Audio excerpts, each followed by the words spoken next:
So I have my December wrap up today.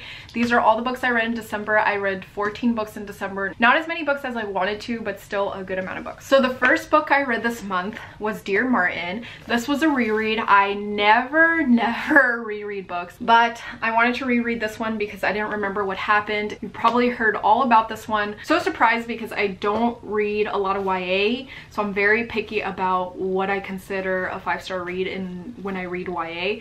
This is definitely a 5-star read. Again, the first time I read it was in 2018 and it was a 5-star read for me. Again, a 5-star read, and I love it. So I actually reread that book in preparation for the sequel, which was Dear Justice.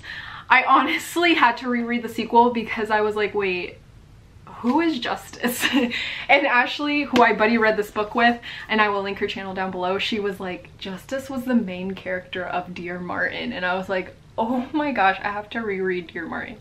So I reread Dear Martin, and then I picked up Dear Justice. So Dear Justice follows Vernell Laquan Banks, which I think is mentioned several times in Dear Martin, and he grew up with Justice. So they grew up in the same neighborhood, but they have totally different lives, and Banks ends up in prison. He starts writing to Justice in the same format that Dear Martin is in letters, and it was just really good. I couldn't believe that she followed up with such a good sequel. I gave this 4.5 stars, and I definitely recommend this one, especially if you liked Dear Martin. The next book I read was Killers of the Flower Moon, and this is nonfiction and has been on my shelf for a really long time. This is about the Osage murders. What had happened was that Indigenous people were getting murdered on their own land, and they couldn't figure out who was killing them, what was happening. The thing was that they were really rich because there was oil that was found on the reservation. But the problem is that they had to have a white person in charge of their money. So a white person managed their money and could steal from them, could take money from them, like anytime they wanted to. So anytime they wanted to do anything that had to do with their finances, they had to go through this white person that managed their money. So that was just really mind-blowing, and I learned a lot from this book. And I know some people in the reviews were saying it was kind of slow, but I mean, I thought it was fast-paced. I couldn't put it down, and I really liked how there were pictures throughout the book. That was something that I really loved about this book. The pictures aren't all in the middle of the book. They go along with the direct passages that you read. So that's really nice. And it also specifically talks about the family of Molly Burkhart, and she was an Osage woman, and she was the prime target. It seemed like they wanted to murder her, and her relatives were shot and poisoned. And yeah, I probably have said too much, but this was really good. A backlist title that a lot of people have already read probably. I was a huge fan of The Lost City of Z by David Grann, and as soon as I saw this was coming out, I pre-ordered it and everything, but I just never got to it. But definitely recommend this one and his other book, The Lost City of Z. So I forgot to grab it, but the next one I read was In My Own Moccasins.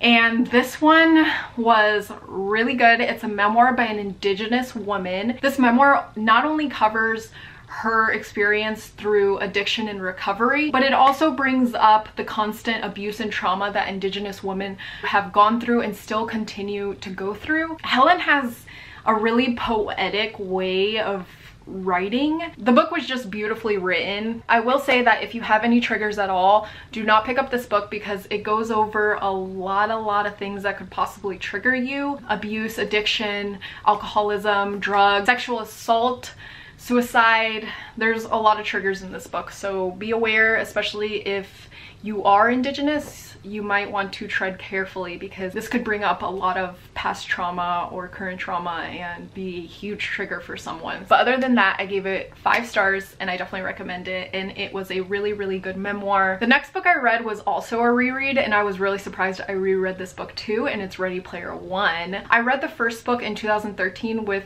a bunch of my booktube friends that I'm still friends with today, and we really loved it. I didn't like it as much as the first time, but I still gave it 4 stars. I think the first time I read it, I gave it 5 stars. So you probably heard about this book already, so I won't say much about it. And then I read my first Barbara Kingsolver book, and this has been on my shelf for a really long time. This is The Bean Trees, and the cover kind of doesn't really do a good job of telling you what it's about. I think that's why I never picked it up. But this is about a girl that grows up poor in rural Kentucky, and she wants to move away from the town she grew up to avoid pregnancy and to get away. So she makes a pit stop. All of a sudden she has a 3-year-old. Someone just opens the door to her car and they're just like, take my kid. So she just takes the kid. It turns out to be an indigenous woman, and this 3-year-old is her daughter, and she just gives her to Taylor. So this kind of covers like people she meets, what she goes through, how it is like taking care of the 3-year-old, and I just really liked her writing. I think I gave this 3.5 stars, and I will definitely be reading more of her books. I actually plan on reading Pigs in Heaven, which is kind of like the sequel, for January. The next one I read was a graphic novel, and it was City of Light, City of Dark. This was kind of weird. Every year you have to find the power source to be able to keep the light on in the city. It's just like a very weird but intriguing concept, and the illustrations were not my favorite, but still a good story. The next one I read was The Undertaking of Lily Chen. So I really enjoyed the illustrations in this one. It's like a watercolor style, but also kind of like, it reminded me like a Samurai Jack Cartoon Network style, if you remember that show from like 20 years ago. So Deshi's brother dies, and he's unmarried, and he has to go find a body before the week is up to bury his brother with, kind of like a significant other, so he can be with someone in the afterlife. Very violent and just crazy at times, but it was pretty good, and I gave it 3.5 stars. The next book I read was Unaccompanied Minor. This was on my TBR for a really long time. This is actually one of the better YA books I've ever read, to be honest. So this is about a girl named April. She comes from a family of flight attendants, and then once her dad dies, her mom marries this like evil pilot. So the stepdad made people think that the mom was crazy, so she got put into a mental institute, but nobody knows that she's not working as a flight attendant anymore. So April goes and takes advantage of her mom's flight benefits. So she flies constantly, she's always on the go as a teenager, which is crazy, and no one really like catches her or takes notice that she's on these flights. But one day the flight she gets on is hijacked. It gets really crazy from there, but it's really funny, and it's just a nice read that you'll enjoy and probably read in one sitting. So I really enjoyed that book, and I ended up giving it 4 out of 5 stars. The next book I read was Dead Mountain, and this was nonfiction. This is the true story of the Dyatlov Pass incident. I think that's how you say it. This just goes through the incident and all the research that the author did. If you don't know what the incident is, it's about these group of very experienced hikers that all of a sudden disappear, and then later on they find their bodies.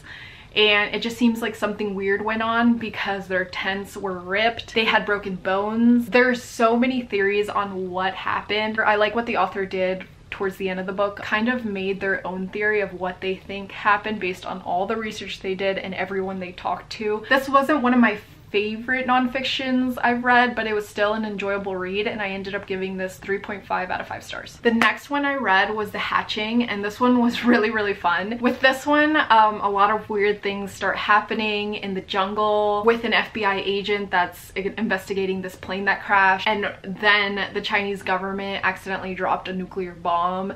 All these things are happening, and I don't want to say why they're happening because it was surprising to me. If you're interested in apocalyptic books or movies, this is one that you'll really enjoy. It read just like a movie would, and I would love to see this as a movie. It reminded me of World War Z because there are a lot of characters that have alternating chapters, and some characters you don't see again, and some only have like 2 or 3 chapters. So if that's something you don't like, then you might not like this one. And I usually don't like that style, but it worked with this book, and I really enjoyed it, and I ended up giving this book 4 out of 5 stars. The next book I read was The Warehouse. I buddy read this with Angel from Jurassic Reads, it seems like we always have a buddy read every month. We both really enjoyed this. This takes place in a world, I guess I could say like today, but a little bit more futuristic, where there's a company like Amazon that is in charge of everything. At this point, they're even producing all the pickles that people buy. Other businesses have gone out of business because they can't compete with this huge company anymore.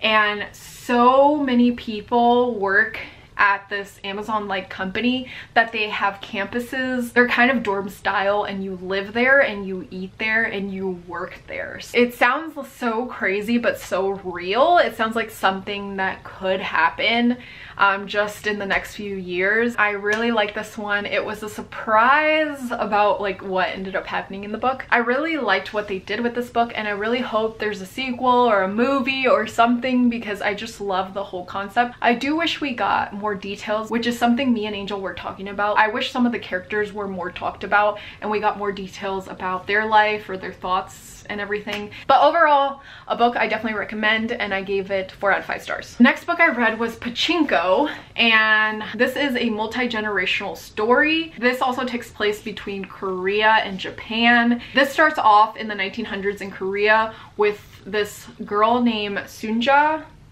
I think that's how you pronounce it. And she is the daughter of this poor family, but she has an unplanned pregnancy and her dad dies, so it's just her mom left. They don't know what they're gonna do. But then this man that comes and visits their boarding house, because the mom owns a boarding house, he offers to marry the daughter. So he takes her to Japan to live with him. And so continues this multi-generational story. And you learn more about all the family members involved. If you're not from the US, I think you can relate to a lot of things in this book, because the way that Koreans felt in Japan, and because they're not accepted by Koreans themselves because they moved to Japan, and they're not accepted by Japanese people, even though their families have been there for several generations, they're just not accepted there. I think that's relatable for some people here, because if you're first generation or second generation, it just feels like you're not American enough, or you're not enough of the country that you're from. It did feel like we weren't given more information and details about certain people. It just kind of like cut off, and that was it, that was that. And some things just happened, and that was that. Like, we didn't learn anything else. So I didn't really like that, but it was still a good book, and I gave it 4 out of 5 stars. The next book was a buddy read too with Alexa, and I will link her channel down below. We read My Sister the Serial Killer, and I'm trying to go fast because my battery is low.